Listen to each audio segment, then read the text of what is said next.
예, 우리 사회는 우리 자신에게 뭐를 요구하냐면 독하게 살 것을 요구를 해요. 우리 사회가 우리에게 요구를 합니다. 그 누가 말을 하지 않더라도 사회 전반적으로 살아가려면 독하게 살아라. 그것이 요즘이다. 독한 사람만이 살아남을 수가 있다. 그래서 어떤 사람은 독하게 생존을 위해서 살아야 할 것인데 오히려 밥을 굶으면서 돈을 아끼고 또 잠을 자지 않고 열심히 일을 하고 헐벗고 그리야만 한다고 합니다. 그래서 그리하면 성공한다. 이 아끼고 못 입고 못 먹고 그 다음에 잠도 안 자고 그렇게 열심히 독하게 살면 성공한다. 그렇게 되어 있습니다. 이 사회가. 그 말이 세상에는 진짜 자신에게 독하다 싶을 만큼 삶을 살아온 사람들은 그게 그렇게 어리석은 결정이라고 깨닫습니다. 그렇게 깨닫는 사람이 있는가 하면 그렇게 독하게 살다가 그냥 세상을 하직하고 끝내버리는 사람이 있습니다. 그런데 그런 깨달음을 깨닫는 사람은 참 지혜로운 사람이라 그렇게 말할 수가 있는데 건강을 해치고 자기 자신을 잃고서 지켜야 될 이란 일은 세상에 존재하지 않고 건강보다도 중요한 가치 있는 건 세상에 아무것도 없습니다. 그 성경에 그렇게 기록이 내렸어요. 자기 건강이라 그러니까 건강은 육체만 생각하는 육체뿐만 아니라 우리의 정신과 영혼의 건강 두 가지 걸 말을 합니다. 육체는 말짱하는데 정신과 영혼이 피폐해져서 정말로 사람답게 사람인지 사람이 아닌지를 구별할 수 없을 만큼 어려운 생을 산 사람이 이 세상에 너무너무 많습니다. 너무 많아요. 육체는 말짱하게 보이는데 정신이 마저 피폐해져서 정말로 허약해져서 사람답게 살아갈 수 있을까라는 저 사람이 어떻게 저럴 수가 있을까라는 정도로 피폐해진 사람이 세상에 많이 있습니다. 그래서 자신을 잃고서 지켜야 될 일 세상에는 없다고 합니다. 성경 말씀에 일찍이 말씀을 해놨어요. 뭐라고 말씀했느냐. 마태복음 16장 26절에 보니까 사람이 만일 온 천하 온 지구 땅들을 다 얻고도 자기 목숨을 잃으면 무엇이 유익하리요? 온 세상을 다 얻고도 자기 목숨을 잃어버리면 무엇이 유익하겠냐 이말이에요. 목숨은 두 가지 거예요. 하나는 우리의 육신의 목숨만 생각할 게 아니라 영혼의 목숨이랍니다. 두 가지 목숨을 잃어버리면 무엇이 유익하겠냐고 성경에 그렇게 기록해 놨습니다. 그러면 나를 나답게 지켜주고 건강하게 하지 못하면 죽음의 문턱에 와서 보면은 변명이 아주 많습니다. 어떻게 해서 이런 병을 얻었습니까? 그 사람도 다 이유가 있어요. 어떻게 해서 이렇게 됐습니까? 그 사람 또 이유가 있습니다. 변명이 아주 구구구구구구 절절합니다. 혹사한 자기의 삶이 대한 변명이 될 수가 있습니다. 그래서 삶의 습관을 모르게 되면 이렇게 피폐해집니다. 이 습관이라고 하는 삶의 습관은 두 가지가 있는데 우리가 생활할 때 아침에 일어나고 돈 벌고 직장에 나가고 무슨 일에서 돈을 얻는 것 그것이 생활의 습관, 삶의 습관이라고 말하는데 삶의 습관이라는 것은 성경에 두 가지를 말했어요. 한 가지는 뭐냐면 육체적 습관이 있고 정신과 영적 습관이 있는데 두 중에서 하나가 중요하고 하나가 낮고 하나가 덜 중요한 것이 아니라 두 개가 중요합니다. 이것을 놓치면은 인생이 이렇게 망해지는 겁니다. 특히 우리나라 사람들은 세계 어느 나라보다도 살아가는데 경쟁이 아주 심한 나라가 우리나라인데 왜 그러냐면 자원이 없어요. 석유도 안 나오고 가스도 없고 광물질도 없고 농토도 적고 토지가 인구에 비해서 국가가 굉장히 토지가 적습니다. 나라가 적어요. 굉장히 적습니다. 그러다 보니까 뭡니까? 내 두뇌로, 내 머리로, 내 약업 빠진 어떤 잘못된 생각으로 인해서 세상을 살다 보니까 경쟁률이 굉장히 심합니다. 그러다 보니까 이 세상은 똑똑한 사람은 지표로서 그 사람을 알아줘요. 예를 들어 교회 같으면 목사가 교인이 많다든지 어마어마하게 큰 교회랄지 그러면 그 사람 훌륭한 사람 알아주는 사람이죠. 그 지표가 말해줘요.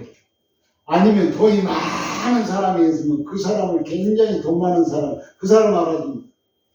아니면 높은 권력이 있는 사람 그 사람을 알아주고 명예가 있는 사람 그 사람을 알아주는 세상입니다. 지나치게 몸을 해치는 자기 희생이 있어야 성공할 수 있다는 생각을 성경은 버려야 합니다. 세상에는 버려야 할 것을 그걸 버려야 합니다. 그걸 내려놓으라는 말입니다. 그걸 내려놓지 아니하면 영적으로 신앙적인 삶이 살아갈 수가 없다는 겁니다. 하나님이 허락하신 환경이 있어요. 그 환경은 신체적 신호를 어쩔 때는 말을 하고 어떨 때는 영적 신호를 말을 해요. 두 가지의 신호를 반드시 하나님이 보여주세요.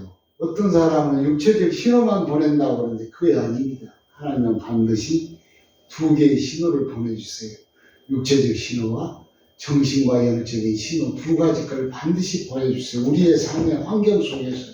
그런데 우리가 알아채지 못하고 그저 그냥 막무지간에 갑니다. 앞만 보면 달려갑니다. 가다가 보면 어느 순간에 꽝 하고 넘어지기 시작합니다. 지나치는 혹사를 무리한 일을 저질러서 망하고 난 다음에 하나님을 원망을 합니다. 제가 미국에서 싫어합니다. 한국에서 노름을 많이 했어. 그 사람을 부인이 하도 못 견디니까 미국으로 이민을 가자 그래서 이민을 왔습니다. 여기는 노름병을 끊기 위해서 그래 하는데 미국에 와서 또 뭐냐면 거기 와서 몇 년 되니까 택시 운전하신 분이 돈이 조금 생기니까 부담이 다시 또 화투를 시작합니다. 그 어디에 갑니까? 거기에 사나모니카라고 하는 그 해변가에서 화투를 칩니다. 모래밭에서. 그 때부터 그러다 보니까 뭐가 옵니다. 피부암이 왔어요. 그리고 나서 피부암이 오니까 이분이 뭐냐면 교회 나가면 병도 낫는다더라. 그래서 교회를 나오기 시작합니다. 암을 얻고서 열심히 치료를 하다 보니까 한 3년 돼서 교회를 오는데 치료해서 나서줘야 되는데 하나님이 낫게 해줘요? 안 낫게 해주세요? 나설 수도 있지만 안 낫게 해주는 것이 하나님이 정석이에요. 그게 정석입니다. 사람은 신앙 속에는 반드시 뭐냐면 자유의지가 우리에게 주셨어. 내가 화투 치라는 것은 내가 내 자유의지로 쳤는데 결과는 어떻게 합니까? 망하는 것은 영적 신호예요. 그걸 알아채지 못하고 화투를 열심히 하다니 피부암이 왔어. 그리고 한 3년 교회 열심히 나온다고 하나님이 그것을 치료해 주실 수도 있지만 안 치료해 주시는 것이 정석이에요. 하나님은 성경은 자유의지 속에는 반드시 책임을 물게 했어요. 하나님은 자유의지 속에는 책임이 있습니다. 그래서 하나님은 그 책임을 반드시 그 사람에게 남깁니다. 과거에 살아온 것이 전부 다 현재의 결실을 맺습니다. 과거에 살아온 것이. 과거에 가난하고 찌들려도 영적인 신호를 받아가지고 그 신호 속에 살아간 사람은 반드시 하나님이 그와 함께 하시고 동행하셔서 하나님이 그를 붙드시고 계신다는 겁니다. 난 그런 사람 많이 봤어요. 가난해가지고 밥 한 끼 끈이 앉을 그릇이 없는 가난한 목사님의 딸입니다. 얼마나 허기가 지냐면 따뜻한 물을 가지고 밥 한 끼를 끈이가 없어요. 우리나라 옛날에 보니까 60년대 70년대 그래가지고 물을 따뜻하게 데펴서 그 물을 가지고 마셨답니다. 미국에서 목사님 딸이 그걸 간증을 해요. 근데 그 목사의 딸은 훌륭하게 돼서 미국의 연방정부 판사가 됐습니다. 그걸 왜 그러냐면 과거의 것을 오늘의 결실로 맺어줍니다. 과거의 일을 현재 결실로 맺어주는 것, 신앙이에요. 하나님께서 그래 심는 대로 거둔다. 심는 대로 거두는 말이 그 말씀입니다. 과거의 환경, 과거의 삶이 오늘의 결실이라는 것입니다. 그래서 책임을 그 사람에게 반드시 하나님은 남기십니다. 그 책임이라는 건 두 가지 거예요. 나쁜 의미로 책임이 아니라 좋은 의미로 축복이라는 말씀입니다. 하나님은 공짜가 없으신 하나님이세요. 특히 우리 민족은 지혜로운 민족입니다. 그런데 대신으로 빠른 민족입니다. 화가 빠릅니다. 그래서 외국에 가보니까 한국 사람들 별명이 뭐냐면 한국 코리아맨이라고 하지 않고 빨리빨리입니다. 무조건 빨리빨리 지나간다는 게 빨리빨리 하라는 거예요. 그 사람이 그 용어만 압니다. 우리나라 사람은 압니다. 그 빠른 건 뭐냐면 화를 다스리지 못하여서 나오는 용어 중에 하나입니다. 그래서 화를 다스리지 못하니까 어떻게 해요? 자기 생각에 즉흥적인 판단을 해서 서로에게 상처를 많이 줘요. 자식이 부모에게, 부모가 자식에게, 형제와 형제끼리, 이웃과 이웃끼리 누구 만나면 화를 만들어가지고 상처를 많이 주는 세상이 한국의 세상입니다. 그러면은 이 가만히 어떤 책을 보니까 한국 사람이 왜 화를 이렇게 잘 빠르게 내는가, 남의 상처를 주는가를 보니까 첫째는 화난 동물의 학자가 써는 책을 제가 잠깐 보니까 화난 동물 중심주의의 사회라는 거예요. 그 말이 처음에는 이해가 안 됐습니다. 화난 동물에는 계란을 우리가 많이 먹잖아요. 근데 계란을 조그마한 것에 가둬서 닭이 움직이지 못하도록 닭은 가다 놓습니다. 원래 닭은 이렇게 돌아다니면서 꼽혀하면서 알고 낳고 그래야 되는 동물인데 이 케이지에다 꽉 가둬놔서 움직이지 못하게 합니다. 그리고 그곳에서 잠도 못 자게 또 불을 켜주더라고. 그래 화가 그렇게 하니까는 닭이 어떻겠어요? 화가 납니다. 그래서 화가 난 그 닭이 난 계란을 먹어요. 소 키운 농장을 한번 보니까 소 키운 농장도 가서 보니까 소가 움직이지 못하고 그 쇠바퀴로 꽉 고정을 시켜놨더라고. 그래가지고 먹이만 먹어요. 잠잘 수도 없어. 죽을 때까지 그거 서서 있습니다. 그리고 호르몬을 먹여요. 왜 그러냐면 소가 비만해서 빨리 커요. 돼지도 마찬가지입니다. 돼지 수천 마리니까 수천 마리, 5천 마리, 만 마리를 어떻게 키울 거 아닙니까? 돼지도 케이지에 가려가지고 꽉 가서 움직이도 못하고 묻지도 못해. 먹고 똥 싸고 그리고 그 케이지에 움직이도 못해. 그래서 화난 닭, 화난 소, 화난 돼지 그걸 먹고 자라니까 그걸 먹는 아이가 자랍니다. 그리고 엄마의 모유도 주지 아니한 세상이에요.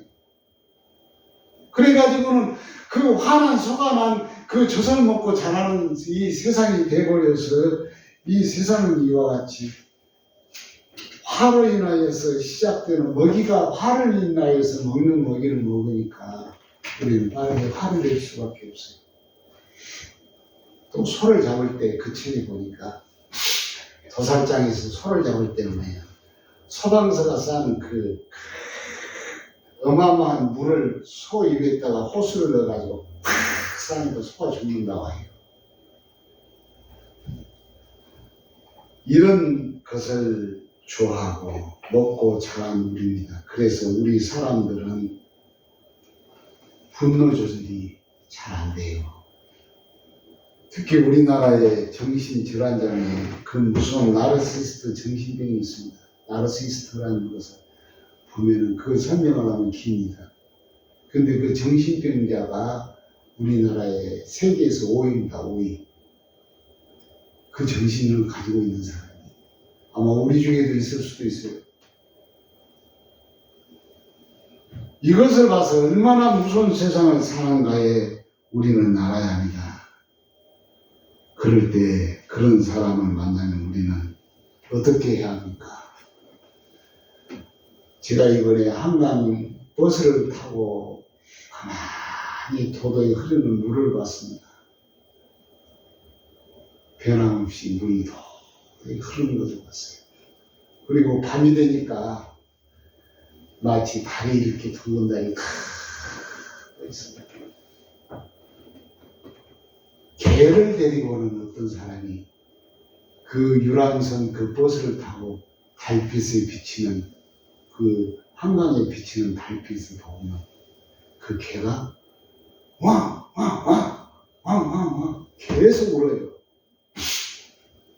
그럴 때 나는 무엇을 받느냐면 저것이구나. 이 세상에 나를 보고 해치는 사람이 많이 있는데 도도한 한강물처럼 둥근 달이 떠 있는 것처럼 개의치 않고 도도하게 사는 것이구나. 나는 나 길을 내가 걸어가는구나. 그래야 되겠다는 생각이 있습니다. 그 하나님이 우리에게 주시는 하나의 비유적인 말씀의 음성으로 나는 받았습니다. 오늘 우리 실망하지 말고 우리의 믿음의 동료들이 우리 교회에 있습니다. 서로 어려우면 어려움에 함께 공감해주고 서로의 형편에 처한 것을 서로 도움을 주려고 도움이 될지는 몰라도 도움을 줄 수 있는 그런 마음의 자세가 아주 중요합니다. 힘이 됩니다. 낭떠러지에 떨어지려고 하는 그 순간에 그의 편이 되어 주는 것이 교회입니다. 이런 힘이 있다는 것이 그렇게 중요합니다. 교회 오면 그런 힘이 있어요. 힘 있는 사람이 나의 곁에 있습니다. 나의 교우입니다. 이건 교회입니다. 하나님이 원하시는 교회. 저 사람을 어떻게 하면 붙들어 줄 수가 있는가? 좋게 할 수가 있는가? 그 교회입니다. 에클레시아라는 교회 원래 본질의 뜻입니다.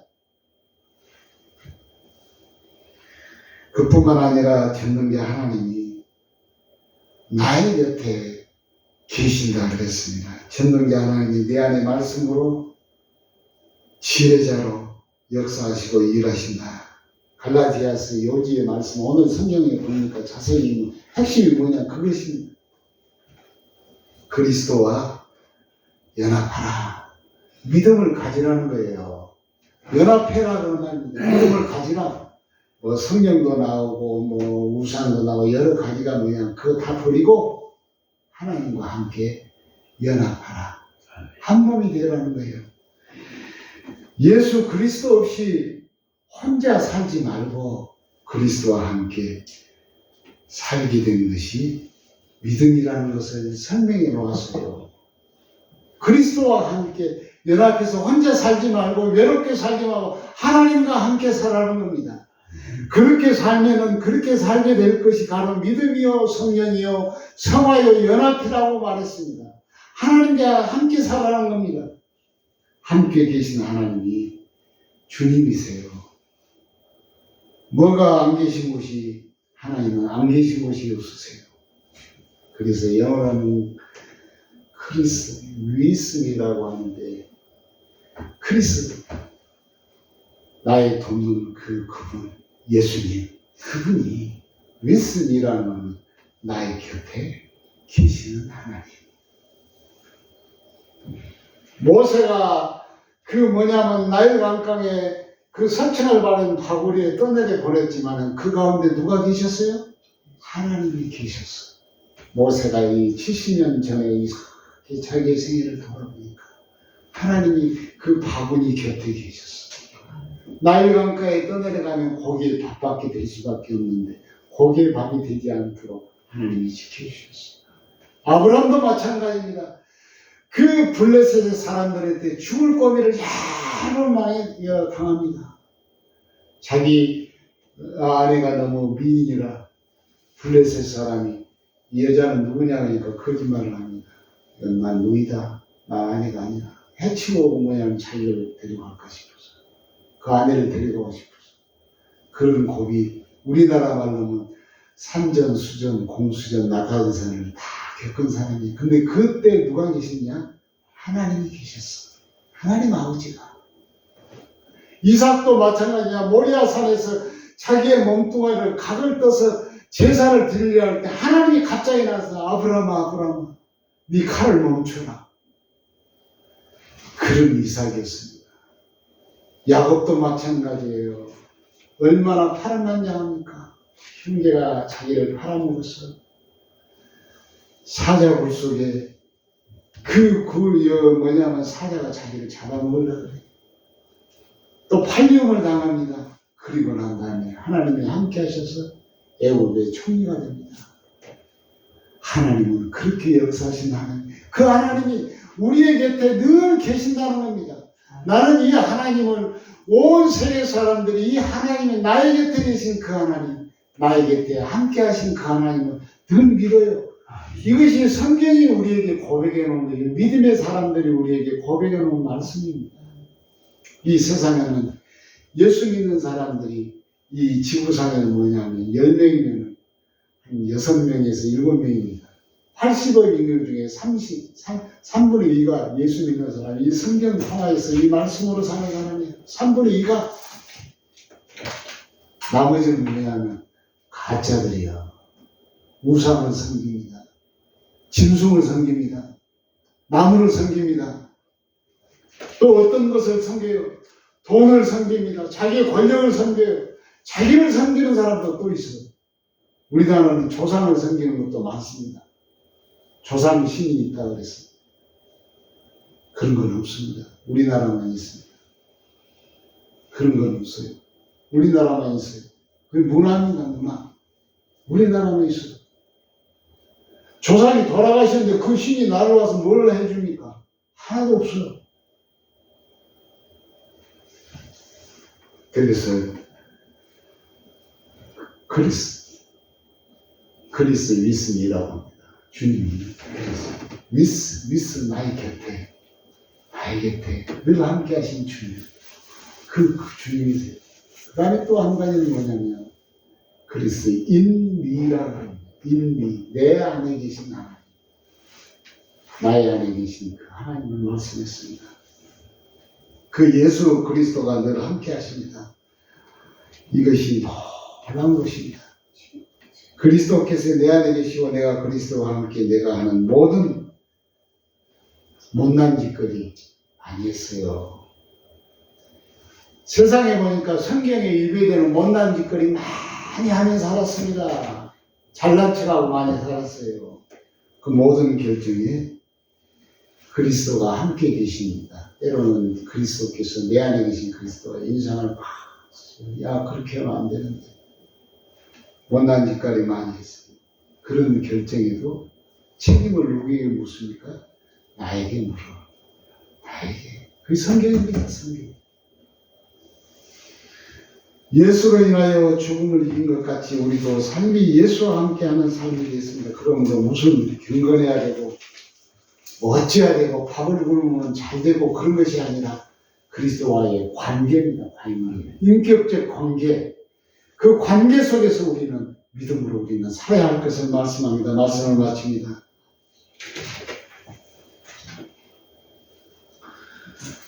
어떻게 사시겠습니까? 주님이 오늘 말씀에 우리에게 묻는 말입니다. 어떻게 하겠느냐고 묻습니다. 이 말씀의 요지가 그거예요. 두 번째는 어떻게 하겠느냐입니다. 어떻게 살겠느냐, 어떻게 하겠느냐는 겁니다. 두 가지 것을 이 요지에만 성경이 말씀하시고 우상을 숨기고 어떻게 살겠느냐, 어떻게 하겠느냐 두 가지 걸 물으셨어요. 고통스럽습니다. 예수 믿는 것은 약간 불편해요. 예수 믿는 것이 불편하고 고통스럽습니다. 성경에 그렇게 써라 그렇게 말을 했어요. 성경에 그렇게 말을 했습니다. 이것이야말로 하나님의 자녀가 걸어야 될 길입니다. 그 길로 사는 사람은 하나님이 늘 함께 하시고 동행하세요. 하나님이 붙들고 계신다는 겁니다. 하나님이 붙들고 그 책임입니다. 그 책임이요. 자유의지 속의 책임을, 믿음의 책임을 우리에게 부어주세요. 그게 축복이요. 그게 생명입니다. 그것이 예수 믿는 사람이 살아야 될 길입니다. 그것이. 고통을, 불편을 외면하는 사람 많습니다. 가짜 믿음을 가진 사람. 오늘 나 골프 치러 가야 되는데, 오늘 놀러 가야 되는데, 춤추러 가야 되는데, 우리 야외 어디 놀러 가야 되는데, 날이 너무너무 좋아. 야외 가야 되는데. 그래, 길에 보면은, 토요일 날은 트래픽이 걸려가지고, 유람 놀러 가니까 길이 확 막혀요. 그러니까 저 사람들 다 놀러 가구나. 믿음이 없는 거짓 영을 가진 사람은 고통과 불편을 외면해요. 외면하고 죄 아래서 믿음 없는 거짓 영 아래서 이기적으로 살고 독선적으로 삽니다. 그런 사람은 또 폭력적이에요. 그 관광지 가보세요. 얼마나 폭력적입니까? 얼마나 독선적이고 얼마나 그런 사람들이 이기적인 사람들이. 이건 세상입니다. 오늘의 우리 사회예요. 복음과의 아무 관계가 없어. 예수 믿는 사람도 마찬가지예요. 이기적이요, 독선적이요, 폭력적이요. 예수 없어요. 예배당에 어쩌다가 한번 와가지고 믿는 척 하지만 그런 사람은 예수 없습니다. 하나님과의 아무 상관없는 삶을 살지 말라는 말씀이 오늘의 말씀의 요중입니다. 그런 인생이 되어서는 안 된답니다. 세계적으로 위인들이나 성인을 보면 대부분 보면 살아가는 과정이 성실했어요. 꾸준히 성실합니다. 세계적으로 보편적으로 보면 예수 잘 믿는 사람이 더 많습니다. 성실하게 예수 잘 믿는 사람 더 많아요. 세계적인 부호들이 예수 잘 믿는 사람이 더 많습니다. 그 사람들이 예수 믿음을 증명해 주고 성경이 또한 증명해 줍니다. 오늘 우리는 복음의 깨우침이 무엇인가 우리 스스로에게 물어서 정말로 복음의 깨우침을 내 것으로 삼아서 사는 여러분이 되시기를 주의 이름으로 축원합니다. 아멘. 기도하겠습니다. 하나님 아버지 감사합니다. 우리는 복음의 깨우침